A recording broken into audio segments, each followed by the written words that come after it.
Evolución del pensamiento económico. Todo comenzó en la escuela clásica, en consiguiente pasó al socialismo científico y continuó en la escuela neoclásica. Comencemos con la escuela clásica. Su orientación y sus contributores fueron casi exclusivamente británicos y abarca más de un siglo del pensamiento económico. Podemos distinguir tres etapas de su desarrollo. La primera comprende de 1750 a 1776 a 1800, en donde fue el nacimiento de este pensamiento. La segunda abarca en 1800 a 1850.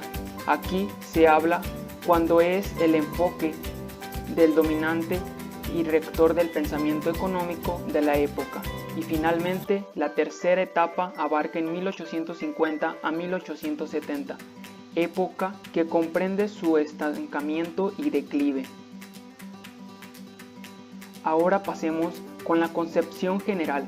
Ahí hace mención que la escuela clásica es una doctrina que considera que las unidades económicas obedecen a cierto mecanismo que presenta regularidades, susceptibles de ser expresadas por leyes, en virtud de lo cual, si opera libremente, se tendrá resultados óptimos.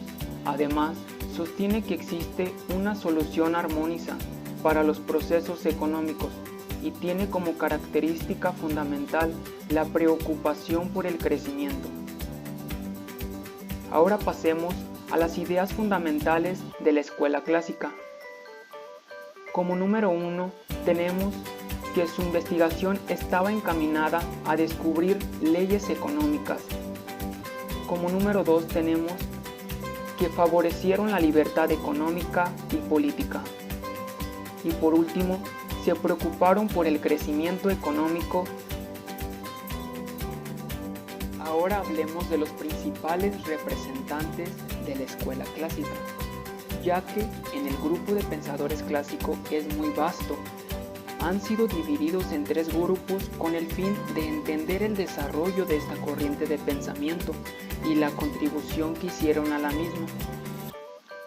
En el primer grupo tenemos a Adam Smith de 1723 a 1790. En consiguiente tenemos a David Ricardo de 1772 a 1823. En este primer grupo destaca por la influencia que ejercieron y son las dos figuras sobresalientes del pensamiento clásico. En el segundo grupo tenemos a Robert Malthus en 1766 a 1834. En consiguiente tenemos a Jean-Baptiste Say 1767-1832. En consiguiente tenemos a John Stuart Mill en 1806-1873. En este segundo grupo fueron pensadores que trabajaron sobre las bases propuestas por Smith o por Ricardo e impulsaron el avance del pensamiento clásico en varios aspectos. En el tercer grupo tenemos a Henry Drummond en 1786 a 1860 y en segundo lugar tenemos a Thomas Joly en 1790 a 1847. En este tercer grupo comprende distintos pensadores cuyas contribuciones fueron específicas, economía, monetaria y en la teoría del valor. Ahora pasemos a la siguiente etapa del pensamiento económico, en donde comenzó el socialismo científico. Allí podemos situar su inicio en 1848 con la publicación del Manifiesto Comunista de Karl Marx y Friedrich Engels, aunque su apogeo no inició sino hasta la publicación del primer tomo de la obra de Marx Contribution a la crítica de economía política, El Capital, en 1859, el cual demuestra que el sistema no podrá seguir funcionando de la misma forma debido a sus múltiples contradicciones internas. Esta doctrina se extendió por todo el mundo occidental. La concepción general es una doctrina económica que combina aspectos filosóficos, sociales y económicos. Su misión es investigar el proceso histórico-económico del que necesariamente tenía que surgir las clases y su lucha, manifestando los medios para la solución del conflicto dentro del contexto económico creado por ellas. Ahora pasamos a una de las ideas fundamentales del socialismo científico. Como número 1 tenemos que el trabajo es esencial de todo valor. El valor, en segundo lugar, tenemos que el valor de la fuerza de trabajo puede dividirse en una cantidad necesaria para subsistir de trabajo y una cantidad por encima. Como número 3, la plusvalía surge en la producción. Por lo tanto, la finalidad de la producción es extraer plusvalía de cada trabajador. La plusvalía surge no porque el trabajador reciba menos de lo que vale, sino porque produce más de lo que vale. Uno de los principales representantes, y creo que es el único que aportó más en esta etapa del socialismo científico, fue Karl Marx, de 1818 a 1883.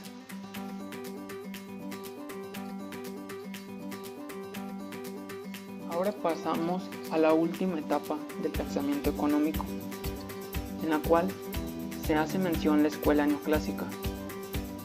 En esta etapa podríamos situar como inicio de la escuela de la década de 1870, en la cual fueron publicados 3 de los más importantes escritos de los representantes de esta escuela. Lo curioso es que cada uno llegaba al mismo punto, partiendo de formaciones teóricas diferentes y encontrándose en diferentes países. El primer autor fue Gibbons, que hizo el libro Theory of Political Economy en 1871. El segundo autor fue Menger. Su libro fue Grundrichtung der Volkswirtschaftslehre en 1871. El tercero fue Walras, con el libro Elements Economic Politik pure. La concepción general de la escuela clásica, los neoclásicos elaboraron una serie de instrumentos analíticos que podemos llamar análisis marginal. Creían que el precio del mercado estaba regido por su utilidad marginal. Su principal preocupación es el equilibrio en un estado estacionario. Para ellos, la economía se ocupaba principalmente de la asignación de recursos. Gran parte de los términos que forman el centro de la teoría económica actual surgen de este cuerpo teórico. Estas obras rompen con la tradición neoclásica y empiezan así una nueva visión de la economía. Ahora pasamos con las ideas fundamentales de la escuela neoclásica. En primer lugar, tenemos que tuvo un interés central, que fue la asignación de los recursos dados entre distintos usos alternativos. En segundo lugar, tenemos que desaparece el interés por el desarrollo económico tan vigorosamente estudiado por los clásicos. Y por último, tenemos que las preferencias de los consumidores, llamadas utilidades, entraban en la demanda de las mercancías y se representan mediante curvas de indiferencia con las cuales se explica su conducta. Algunos de los principales representantes, podemos mencionar infinidad de autores, pero tenemos algunos precursores, como lo son Johann Heinrich von Thunet en 1783 a 1850. El otro más importante fue Anthony Angus Cournot de 1801 a 1877, y el tercero fue Archimir Golix e Tiny Gunel Dupuy en 1804 a 1866. Otros principales representantes de la escuela neoclásica, como fundadores tenemos a Marie Spiret Leo Walras en 1834 a 1910.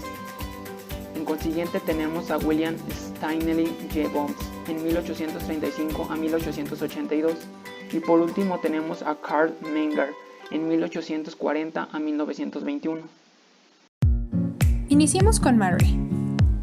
Murray es considerado por Joseph como el economista más importante de todos los tiempos. Él descubrió conjuntamente con Carl y Stanley la teoría de la utilidad marginal, siendo el primer economista que desarrolló un sistema multiecuacional del equilibrio económico general.